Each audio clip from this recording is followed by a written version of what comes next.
going to go and do after hours. So it's going to be a good time, guys. It's definitely going to be a good time tonight. We're going to open up with some news, though, because obviously over the weekend, some crazy shit happened. Your boy Trump bombed Yemen, which I'm not so happy about because obviously that is an escalation toward conflict. And you guys know me, I'm anti-war. And we'll talk about that. Cover some other news, and then we're going to go ahead and make fun of doo-doo garbage. So yeah. So on your way in, guys, do me a favor. Like the video, okay? All you got to do is smash that like button on your way in on YouTube. Right now, we're sitting at how many? Let me see here what we're at. Let's try to get 100% engagement, guys. We're at 439. Let's go ahead and get, let's get 1,000 likes. We already got 20, almost 2,300 you guys in here. We just started the stream up, so I'm happy. It's going to be good. So, yeah. Let's see here. Cool. All right, so first we're going to get into the hierarchy stuff, okay? We're going to go ahead and get into what's going on in Yemen, okay? Guarantee you, DDG probably can't even find Yemen on a map. And I'm not even kidding around about that. And you guys are going to see that soon. But as you guys know, Donald Trump ordered a strike against the Houthis, okay, out in Yemen. Now, let's go ahead and talk about this real quick. Actually, no, let me read these chats, and then we'll go ahead and get into it. Okay, we got here, Zlatsko says, Myron, black bitches to fat, Gurkha Jaduga say less, okay. All right, they messed with the wrong one, let's go. You know it, fitness. Myron, you've changed my life, and as a result, changed my brothers because of me. You're changing lives out here. Keep being the big brother you are to all of us. Appreciate you, man. Hope to meet you one day, God willing. Don't worry, man, you will. Yo, Myron, I was watching Bradley Martin podcast with Amber Rose, and he just uploaded, and she brought you up multiple times saying she loves the message you push and said, I tried to follow him on Twitter, but he would not let me. And she said, Myron hates me, but I actually like him. You should have her on because she explained what made her switch from the left. Interesting. I mean, I don't have her blocked, chat. She could follow me on Twitter. I rarely block people on Twitter, bro. Rarely. Super rarely. Because the thing is like the biggest haters, they tend to engage with your account, and TikTok is all about engagement, bro. I mean, not TikTok, excuse me, Twitter. So nah, I mean, I'll go check it out. Maybe I'll react to it here if we get time. Yo, Myron, that was from Demetrius. I think, are we caught up here? Some nigga Myron put DDG in his place with the whipping. Oh, man. Okay. I truly do love you guys. You guys are fucking hilarious, by the way, with these memes you guys be making and shit. Verified link. When are you planning to cover the Houthi Yemen story? Right now, my friend. Right now. So, okay. So, let's go ahead and let me kind of give you guys an idea. So, here is Yemen on a map. Let's go. Sorry, guys. I switched my OBS up a little bit. So, Yemen, officially the Republic of Yemen, is a country in West Asia, located in southern Arabia. It borders Saudi Arabia to the north, Oman to the northeast, the southeastern part of the Arabian Sea to the east, the Gulf of Aden to the south, and the Red Sea to the west. And here it is right here on the map, obviously, right under Saudi Arabia, right? This is Saudi Arabia right here. Here's Yemen, right? And the Houthis operate in this area here on the western side, okay? So now that you guys know where Yemen is, Arab-speaking country in the Middle East, who are the Houthis? The Houthis, also known as Houthi movement and officially the Ansar Allah, is a Zaydi Shia Islamist political and military organization that emerged from Yemen in the 1990s. It is predominantly made up of Zaydi Shias, with their namesake leader being drawn largely from the Houthi tribe. The group has been a central player in Yemen's civil war, drawing widespread international condemnation for its human rights abuses, including targeting civilians and using child soldiers. Right, and then this is like their thing. The Sarka, translated as God is the greatest, death to America, death to Israel, curse be upon the Jews, victory to Islam, right? That's their, pretty much like their motto, okay? So let's kind of go through this, right? And I guess I got to explain real quick the axis of resistance.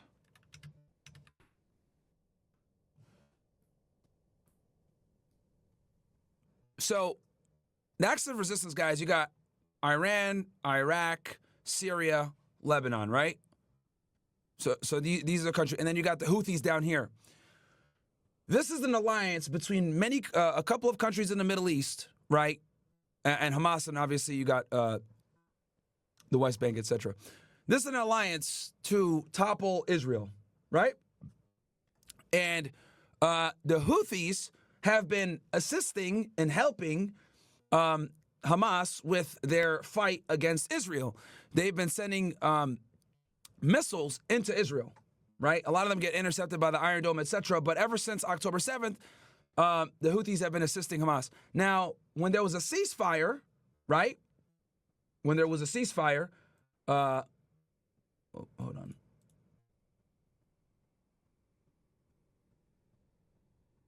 A bad chat. Let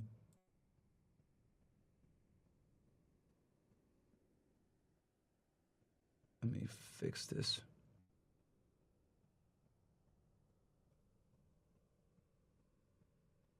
Anyway. Okay. When there was a ceasefire between Israel and Lebanon, the Houthis stopped. But and with Gaza, the Houthis stopped. But since they've resumed warfare again, the Houthis are bombing Israel again now, right? So the war is back on. So that is the Houthis' place, really, where they're sending missiles into Israel to weaken the IDF. Just like Lebanon, right? Let me get a more traditional map here.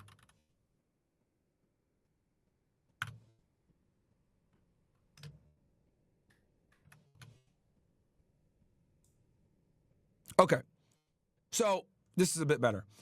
So as you guys know, Iran, Iraq, Syria, Lebanon, right? And then you got Hamas down here in the Gaza Strip, and you got the Houthis. This, my friends, makes up what's called the axis of resistance, okay? Now, the way it goes is when the IDF invaded, right, Gaza down here.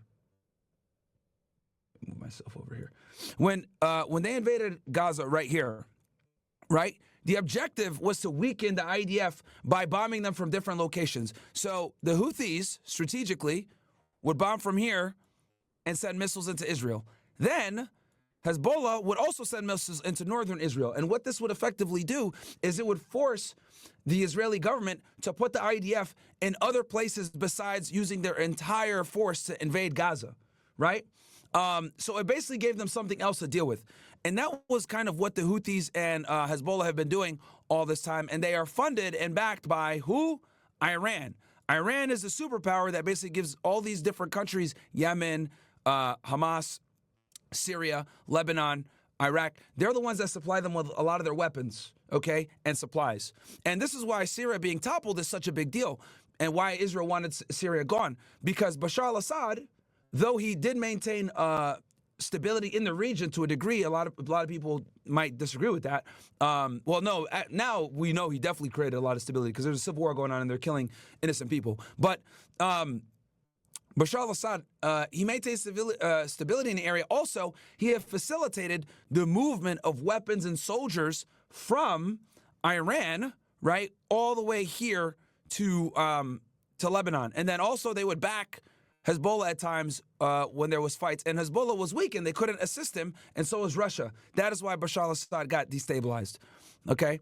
So now that the fighting has resumed, the Houthis have been shooting missiles into Israel. Now, the other thing that's very important for you guys to know is that another thing that the Houthis have been doing, which is unique to only them, is they've been pirating ships, guys.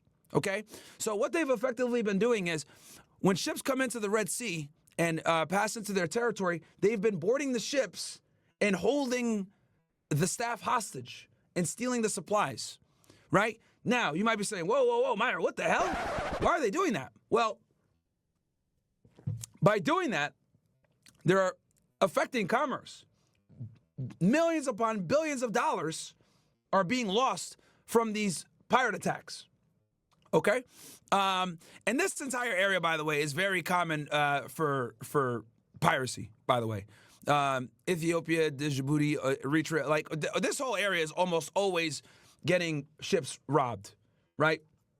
Or pirated. But this is what the Houthis were doing as well. So any ship that had a link to Israel or the United States, they'll be boarding these ships and they'd be stealing the supplies and stealing the fucking, the crews, kidnapping the crews. All right? So this is something that the Houthis were doing. Because I know a lot of you are going to say, well, Myron, why is Trump bombing the Houthis and not the other members of the Axis of Resistance. The reason why is because the Houthis in particular board ships and conduct quite a bit of piracy. Okay? Give me ones in the chat if that makes sense. Now that you guys understand who the Houthis are and what their role was in this conflict. Give me ones if that makes sense, chat. And I know some of you guys are geopolitically inclined and you guys are like, I already know this, but a lot of people don't. So my job is to kind of aware those that might not be familiar with who the Houthis are and what they're doing and how we got here in the first place.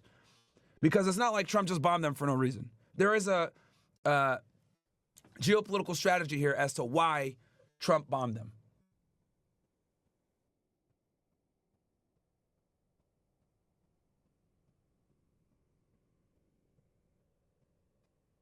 All right, sweet.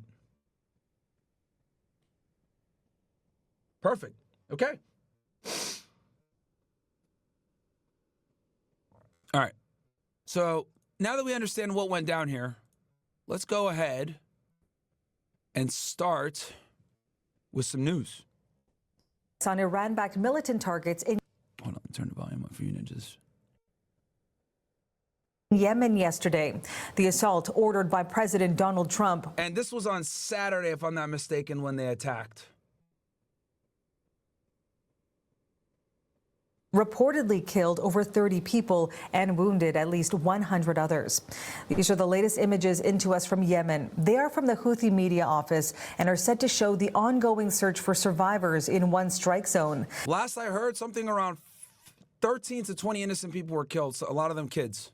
Missiles launched from the air and sea hit the capital and several other regions. Donald Trump says he launched the airstrikes in response to Houthi attacks in the Red Sea, a vital sea corridor leading to the Suez Canal and the shortest shipping route between Europe and Asia.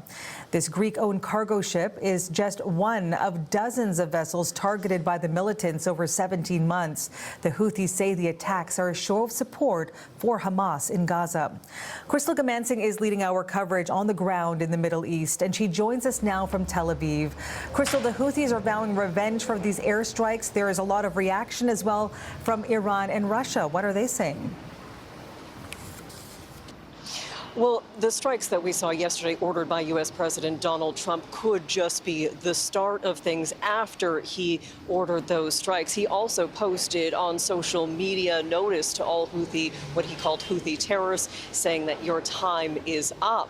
Those strikes hitting the capital, a military... Bro was in the command room with a golfing outfit on, ordering strikes on the Houthis. ...sites in the capital as well as a power plant. The Houthi rebels and the Ministry of Health run by that group says that the majority of the victims were women and children. Now, despite those strikes, the Houthis say they are not deterred.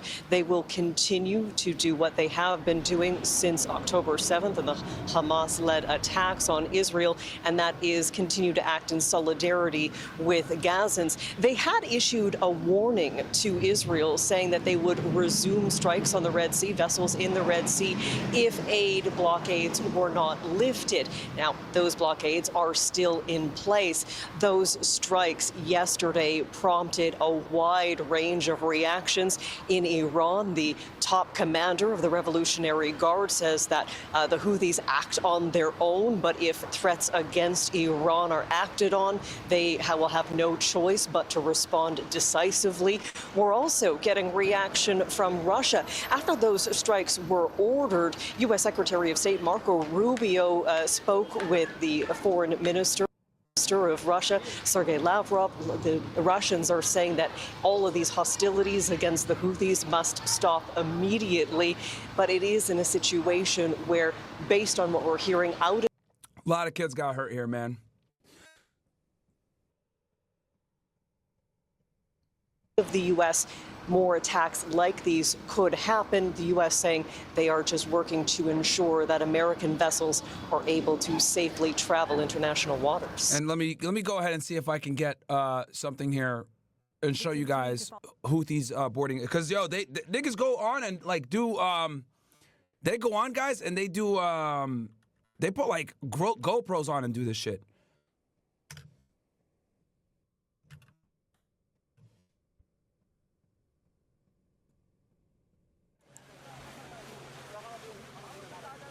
So Yemenis Houthis rebels have released footage. So this is them boarding a ship. Ship was hijacked on Sunday by the group who said the ship was linked to Israel. Bro, like, look at this shit. These guys are trying to make this shit a Netflix.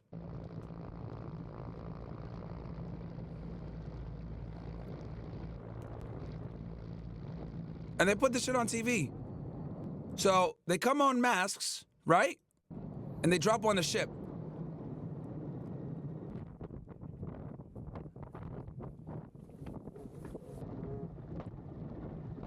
So helicopter goes off, and then they start boarding, doing some fucking Call of Duty shit, man. And they take the vessel hostage.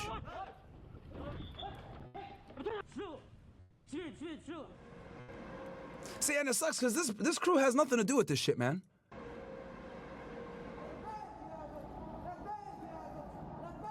Hold on.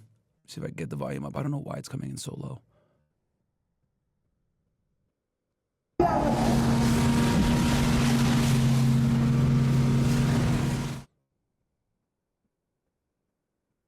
Yeah, and quick enough, they basically take over the ship, right?